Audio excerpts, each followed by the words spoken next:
하나님 말씀은 예레미야 4장 5절에서 18절까지입니다.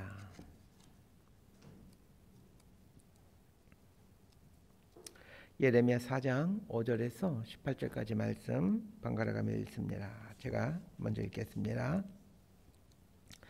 너희는 유다에 선포하며 예루살렘에 공포하여 이르기를 이 땅에서 나팔을 불라 하며 또 크게 외쳐 이르기를 너희는 모이라 우리가 견고한 성으로 들어가자 하고 시온을 향하여 깃발을 세우라 도피하라 지체하지 말라 내가 북방에서 재난과 큰 멸망을 가져오리라.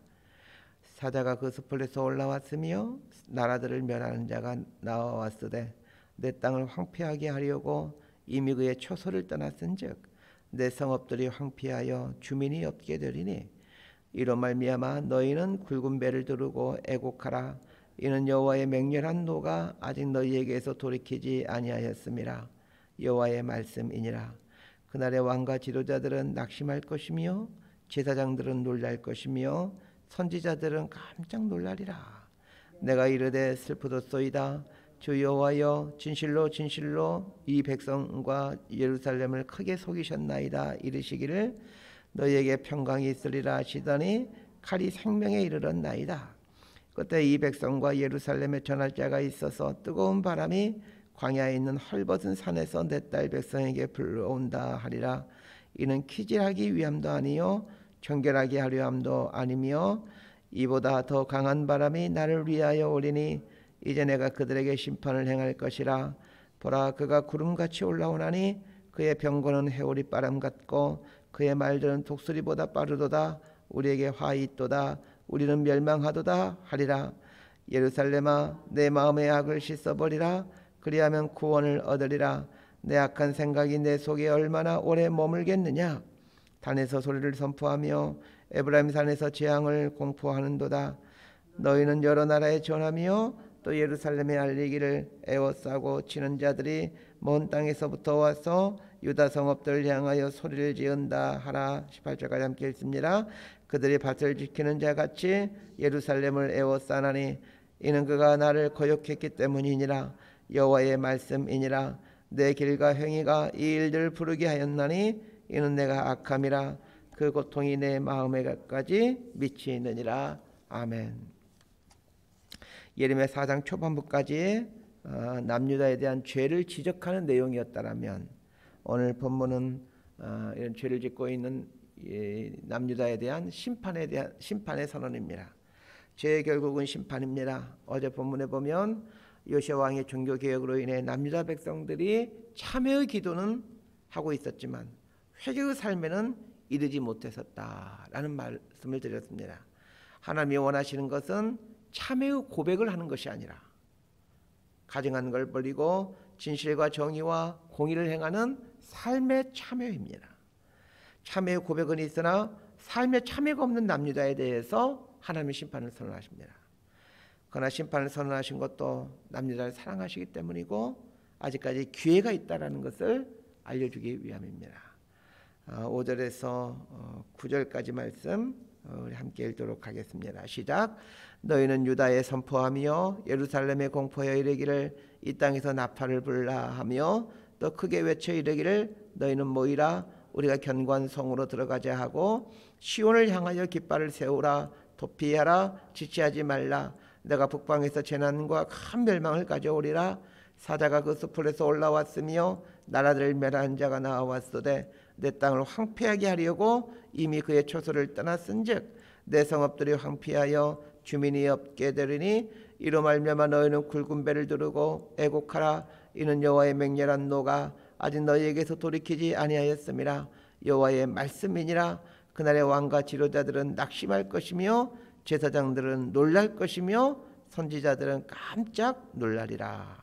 5절에서 9절은 하나님께서 예레미야 선지자에게 남유다 백성들에게 선포하라 라고 하시면서 해주시는 말씀들입니다. 어떤 말씀을 선포하기를 원하시는지 한번 보십시다.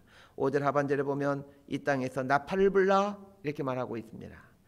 여기서 나팔을 불라라는 말은 전쟁이 일어났기 때문에 나팔을 불라라는 뜻입니다. 지금식으로 하면 사이렌을 울리라는 얘기입니다.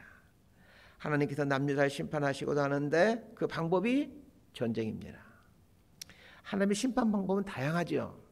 어떤 때는 전쟁을 통해서, 어떤 때는 전염병을 통해서, 어떤 때는 기근을 통해서 심판을 하십니다. 성경에 나타나는 대부분의 심판은 전쟁, 전염병, 기근의 모습으로 나타납니다. 이것은 개인들에게도 마찬가지입니다. 전쟁은 개인에게는 안전에 대한 위협이라고 말할 수 있고, 전염병은 건강에 대한 위협이라고 할 수 있고, 기근은 먹고 사는 것에 대한 위협이라고 말할 수 있습니다. 개인을 향한 하나님의 심판의 모습은 이 안전에 대한 위협, 혹은 건강에 대한 위협, 혹은 먹고 사는 것에 대한 위협으로 나타납니다. 그래서 우리 삶에도 이런 일들이 생길 때는 꼭 그러는 건 아니지만 하나님의 경고 혹은 하나님의 심판은 아닐까 하는 생각을 해보셔야 됩니다.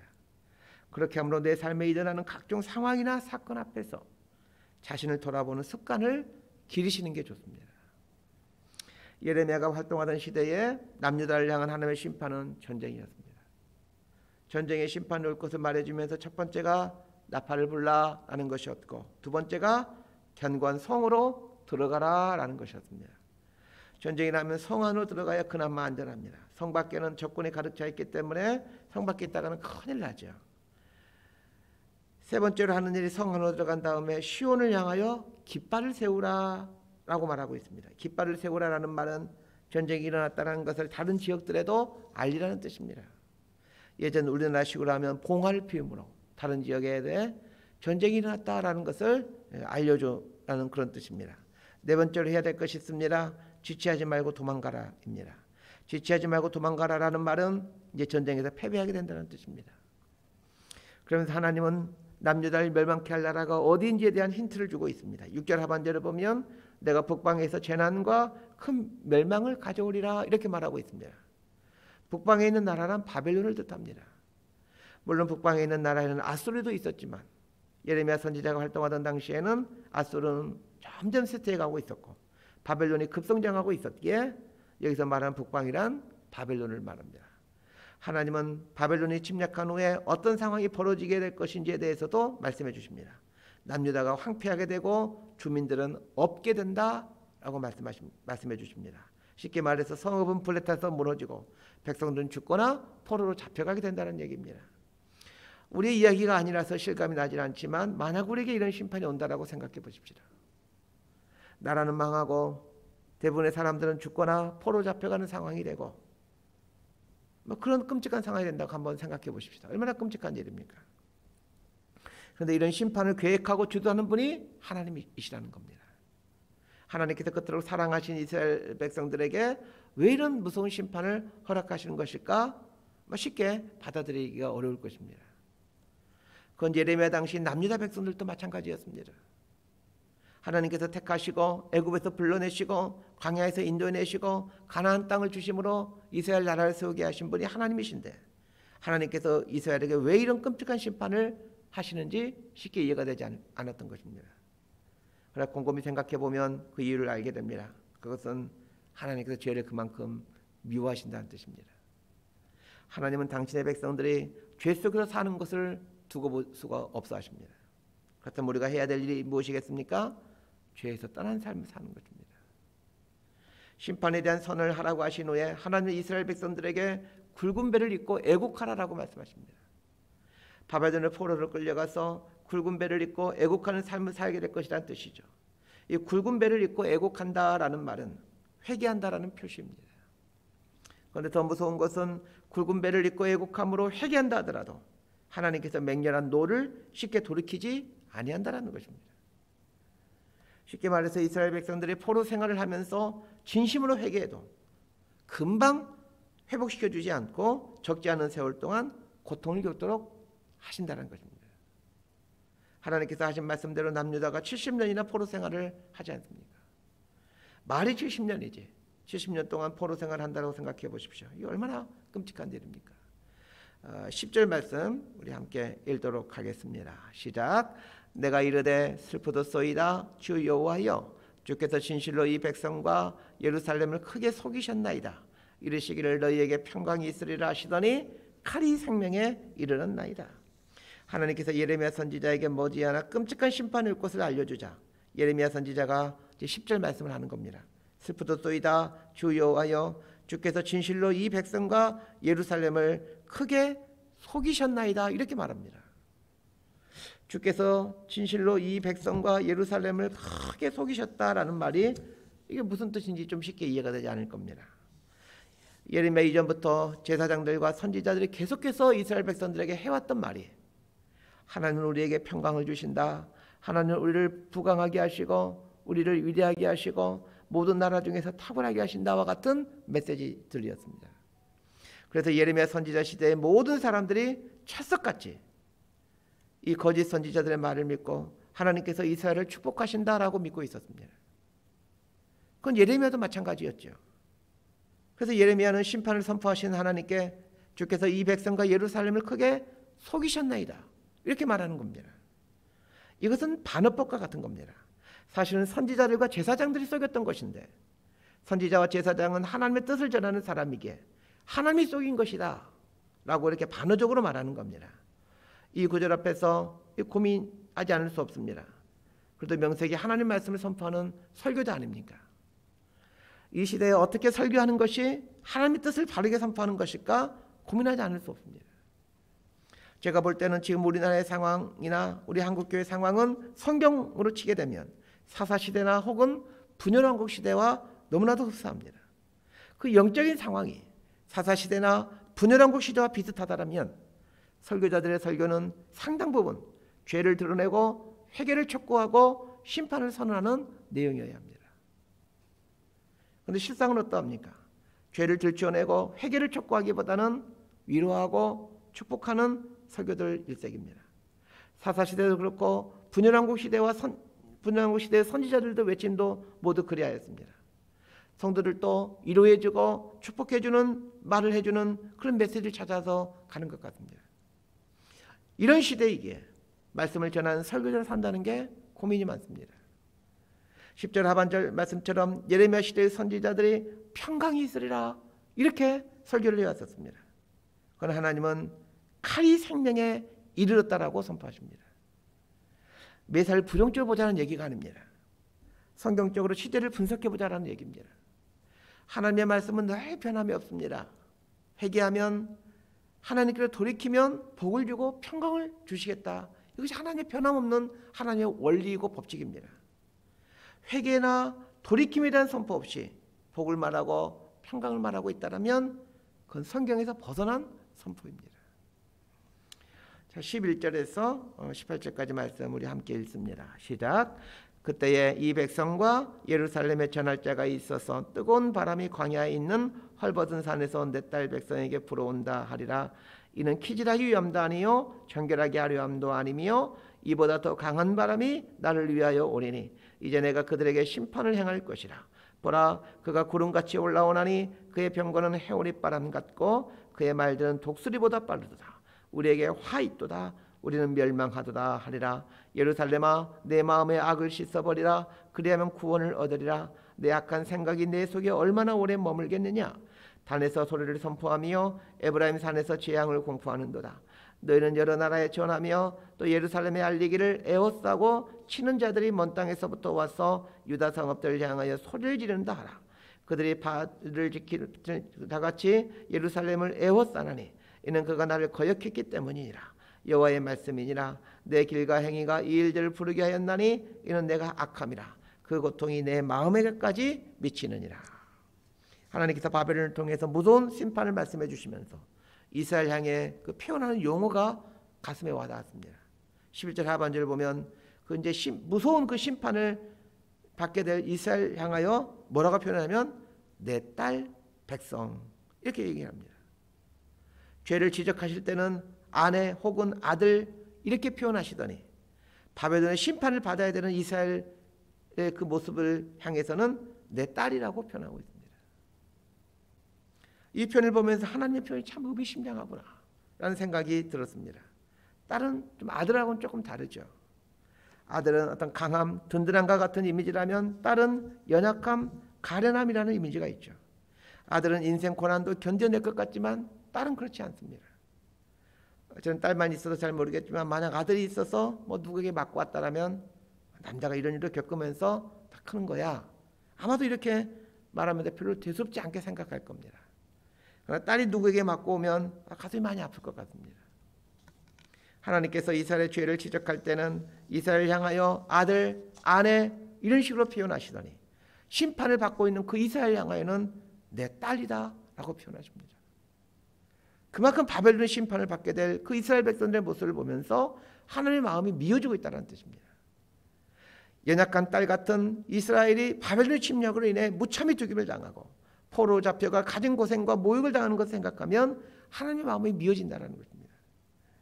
그래서 하나님께서 14절에서 제발 네 마음의 악을 씻어버리라 이렇게 회개를 촉구하고 있는 겁니다. 마음의 악을 씻지 아니하면 바벨론에 의해서 무참히 고통을 당할 텐데 그 모습 생각하니 가슴이 터지는 겁니다. 그럼에도 불구하고 남유다는 악에서 떠날 생각을 하지 않습니다. 그래서 어쩔 수 없이 하나님의 심판을 강행하시는 것입니다. 그러면서 하나님은 이스라엘이 왜 심판을 받는지 그 이유를 또 분명하게 말씀해 주십니다. 17절 하반절을 보면 이는 그가 나를 거역했기 때문이다 라고 심판받는 분명한 이유를 알려주십니다. 이스라엘이 하나님을 거역했기 때문에 바벨론으로부터 심판을 받게 된다는 것입니다. 그러면서 하나님을 거역한다는 것이 무엇인지를 또 다시 한번 설명해 줍니다. 18절 전반부를 보십시오. 네 길과 행위가 이 일들을 부르게 하였나니. 여기서 말하는 길이란 인생길을 말합니다. 인생 가치관을 말하죠. 이스라엘 백성들의 살아가는 그 인생길과 그 인생 그 삶의 가치관이 하나님을 거역했다는 것입니다. 우리는 생각하기에 저 하나님 믿지 않을래요. 저 이제부터 교회 가지 않을래요. 이런 것이 하나님을 거역하는 것이라고 생각을 합니다. 그건 하나님은 분명하게 말씀하십니다. 하나님과 상관없는 인생 가치관, 그 상관없는 가치관에서 나오는 행동들, 이런 것들이 하나님을 거역하는 것이다 라고 말씀합니다.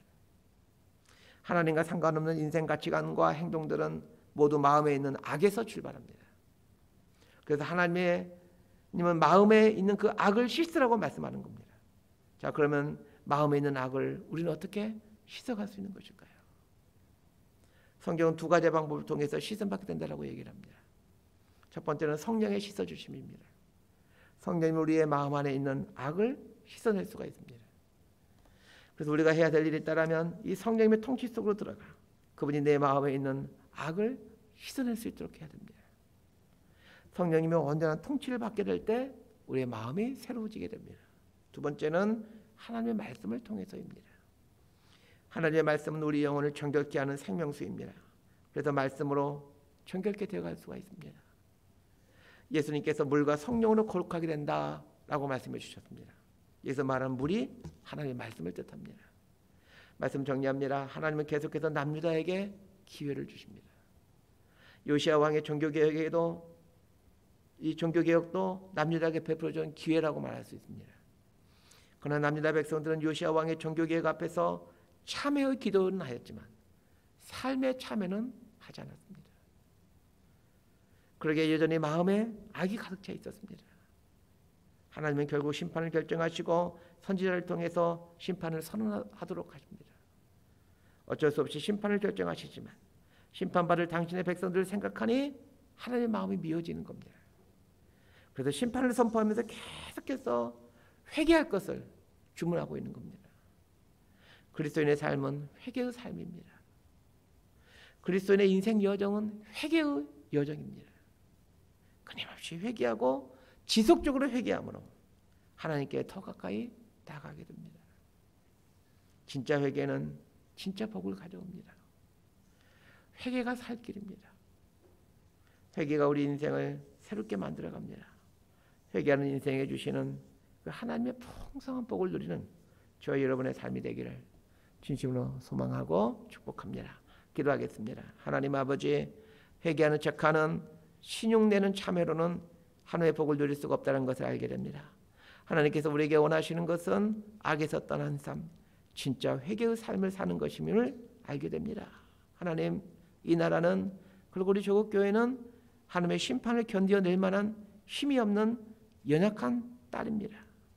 아비가 딸을 불쌍히 여기고 치근히 여기는 것처럼 이 나라를 그리고 우리 조국교회를 그리고 우리 교회를 불쌍히 여겨 주옵소서. 다시 한번 기회를 주시어서 하나님을 온전히 섬겨갈 수 있도록 하시고, 그래야 하나님이 그 주시는 복들을 누리며 살게 되는 은혜를 누려가게 하여 주옵소서. 예수님 이름으로 기도드리옵나이다. 아멘.